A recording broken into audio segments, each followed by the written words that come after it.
Pioneer of epigenetics, Dr. Joel Wallach. He joined us in studio to talk about his new book. So thank you so much for joining us, Doc Wallach. It's a pleasure to have you actually in studio. Well, thank you, Leanne. It's a pleasure to be with you. I always like to be around the young ladies. Yes, you know. Well, I'm like a huge fan. I get pollen burst every day before the show. It really works for me. I like that little rush, vitamin B and the niacin. And the SOD, superoxide dismutase, gets the oxygen into the cells. Yeah, it's a very famous product, actually. It was the sports drink of the Flying Finns. Most people your age don't know who the Flying Finns were. They're actually the Finlanders' track team in the Olympics in 1972 and 1976, and they won all the track and field events, and newspaper reporters dubbed them the Flying Finns. And they had their special secret drink that they had. And it turns out that it's pollen burst is what it is. And it went through several pharmaceutical companies, and then we actually acquired that product. And it's one of our favorite products. It's a great product. It's organic.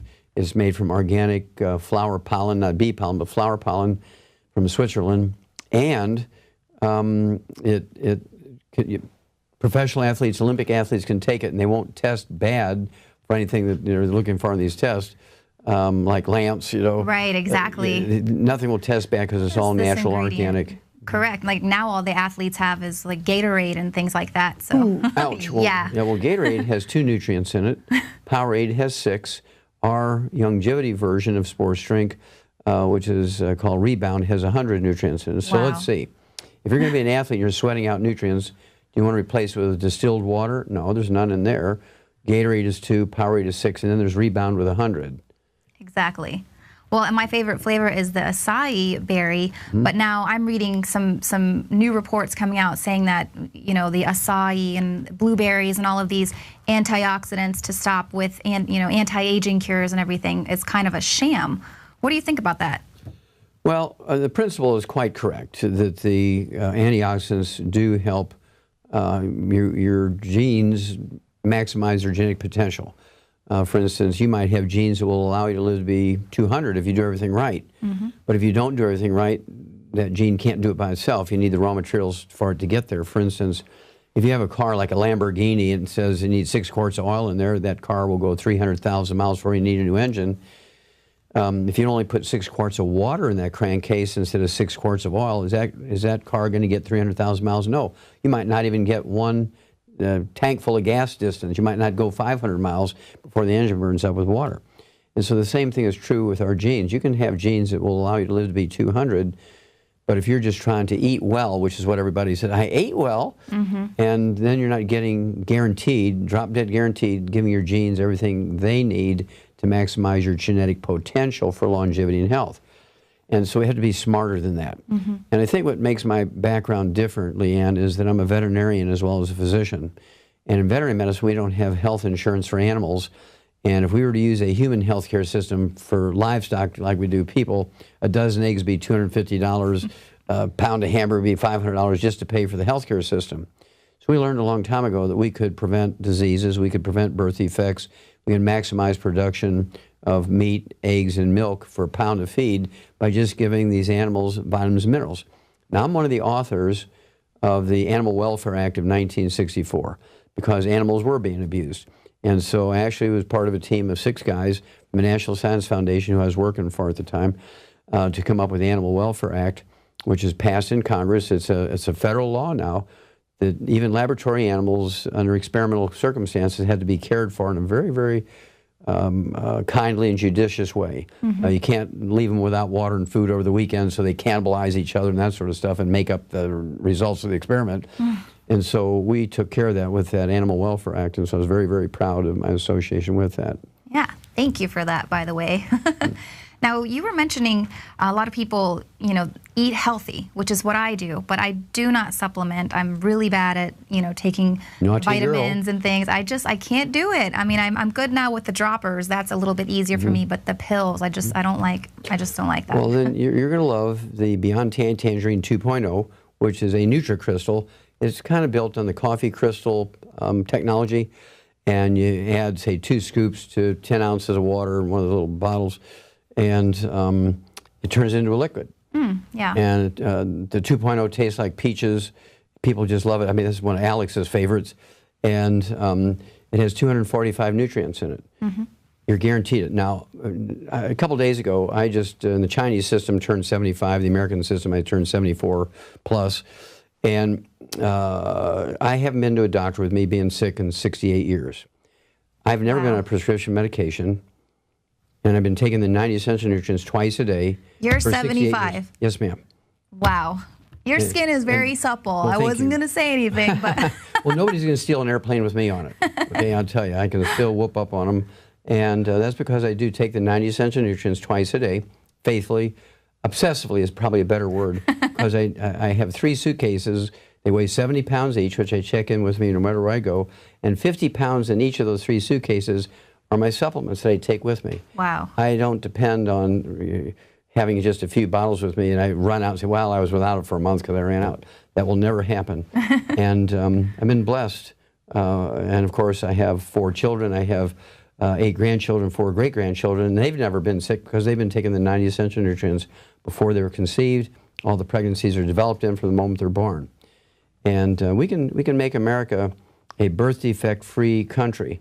We can make America a diabetes-free country. We can make America a heart disease-free country. We can make America an Alzheimer's disease-free country. We can make America a macular degeneration, blindness, disease-free country in months by taking the 90 essential nutrients to give your genes the cofactors they need to give you the maximum benefits for health and longevity. Right. Without that, it's kind of hit and miss. Right. This goes all the way back to Hippocrates, right? Talking about food being the basic for all health. Figure out how to regulate and make sure the person's diet is good, and you'll figure out how to heal them and make them healthy. I mean, Let your food be your medicine. Exactly. Yeah. And so you were saying, you know, for someone like me who does eat well and I eat properly, I'm mostly a vegetarian, but the issue is the soil. I'm missing the minerals. They're not even in the soil feeding the plants. Okay, that's you hit the nail on the head there, Leanne. That's the principal problem we have. And there's 2 events that did that to us. We knew the exact moments. 3 o'clock in the afternoon, Monday, September 4th, 1882, on Pearl Street in New York City, everything changed. For thousands and thousands and thousands of years, we had gotten our minerals from plant minerals, a.k.a. wood ashes, which went into our garden. Every day you take the wood ashes from the fireplace or the stove and you throw them in the garden, in the corn and the beans and peas, beans and peas and the sweet potatoes and onions and okra and tomatoes would suck up all these minerals you threw into the garden with the wood ashes, and you'd eat the food and you got your minerals in that fashion. Well, at 3 o'clock in the afternoon, Monday, September 4th, 1882, on Pearl Street in New York City, Thomas Edison pulled the switch on the first commercial electric generating plant. Within 10 years, Leanne, every city and every municipality and every town in the industrialized world converted from wood as the universal fuel to electricity. Wow. And immediately then, the source of nutritional minerals we had had for thousands of years went away, because there's no wood ashes left over when you fuel your home with electricity. Now, a second thing happened, which is even more devastating.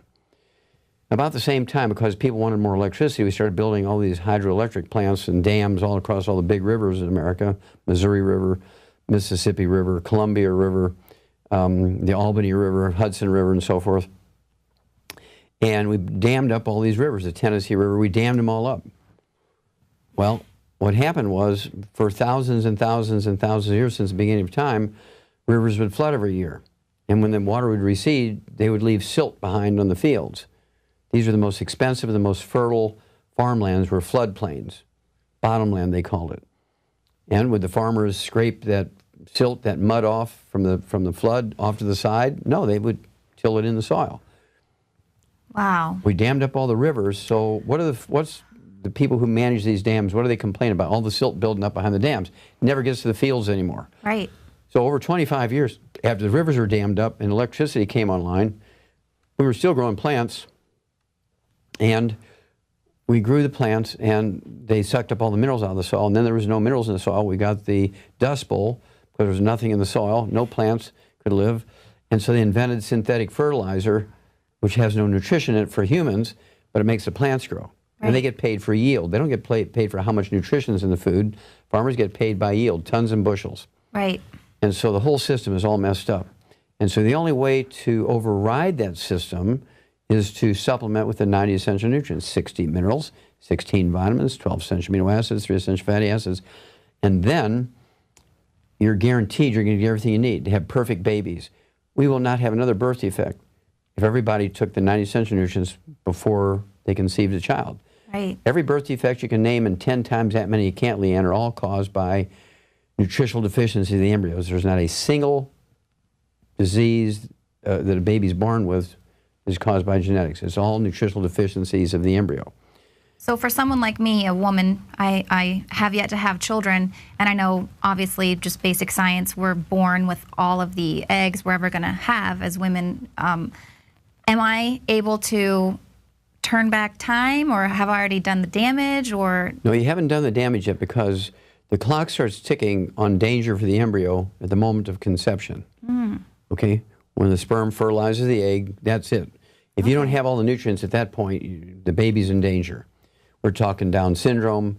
We're talking everything as simple as lactose intolerance, things like PKU, phenylketonuria, where babies get retarded from breakdown products of an amino acid, things like type 1 diabetes, cerebral palsy, cleft palate, spina bifida, muscular dystrophy, cystic fibrosis. In fact, I found the first non-human case, and this is me on the cover of the book, with my cystic fibrosis monkeys back in 1977 at Yerkes Primate Center in Atlanta, Georgia, at Emory University. And everybody agreed that's what it was. But they said, well, Wallach, you're saying it's not a genetic disease. You're saying it's caused by nutritional deficiency of the embryo. That's right. Well, they fired me. That's when I went back to school and became a physician. Because you were going to heal everyone. Exactly. They didn't like that part. And pharmaceuticals. Yeah, that's why Alex loves that book and loves the story, because it shows very clearly that to keep doing what they're doing rather than follow the truth, they're willing to kill off the truth. For instance, we know the cause, prevention, and cure of muscular dystrophy. We gave that information to Jerry Lewis, and said, Jerry, we don't want any money. We've already found the cure. Do you want to be the one to make the announcement? Jerry, you are the guy. These are Jerry's kids. You deserve to make the announcement that the cure's been found. He took all that information to the Muscular Dystrophy Foundation, and they fired him 4 years ago. That's why he has not been doing the telethons. Wow. The Muscular Dystrophy Foundation fired Jerry Lewis after 22 years and raising billions of dollars for them. They fired him because he brought them the cure for muscular dystrophy. Exactly. And that's kind of the same thing we talk a lot with the cancer, and how everyone wants to fight cancer and find the cure. But if they do, then that's billions of dollars that they're not going to continue to funnel into those little factories of finding the cure. Well, if I told you a secret, don't tell anybody, okay? Shh. And that is, you can reduce your risk of breast cancer by 462% by cooking your meat medium rare rather than well done, because heterocycloamines, which occur when you burn animal fats, are worse than any chemical the Dow Chemical and Monsanto can make. And they make horrible chemicals, believe me. Wow. But burnt animal fat is worse than any of that to cause breast cancer. Wow. You eat meat cooked well done, you increase your risk of breast cancer by 462%. You eat your meat cooked medium rare, you reduce it by 462%. You supplement with selenium, you actually reduce your risk of breast cancer by 82%. This is one of my lawsuits against the FDA, which I prevailed in federal court to be able to say that without fear of retribution from the government and being put in jail and so forth. I can say you can reduce your risk of cancer by many, many different types of cancer, including prostate cancer, colon cancer. We've done many studies with Manitoba University up in Canada and Clemson University in the United States on cell cultures in animals, and now we're moving on to people because of experiments in both cell cultures, human cells with cancer, and animals. The results are so good. In some cases, we can reduce the risk of cancer. We can kill cancer cells by 95% just with nutrient combinations. Right. And this is unheard of. Doctors say it's impossible. Well, you have to appreciate the average doctor in America lives to be 56. That's their own study, came out in 1999. And why would anybody want to listen to a group of people whose average lifespan is 56 and how to live to be 100? Exactly. I used to work for a doctor, and that was one of my biggest complaints, is that I knew more than he did about health and nutrition, and his first go-to was just to give someone a prescription to something, and I'm like, this is the Hippocratic Oath. Why do you not understand nutrition? And what did he say? he just kind of, eventually he did start recommending yoga and things like that rather than Well, there's just a lot of giving people nutrition in pain yoga. pills, but yeah, absolutely.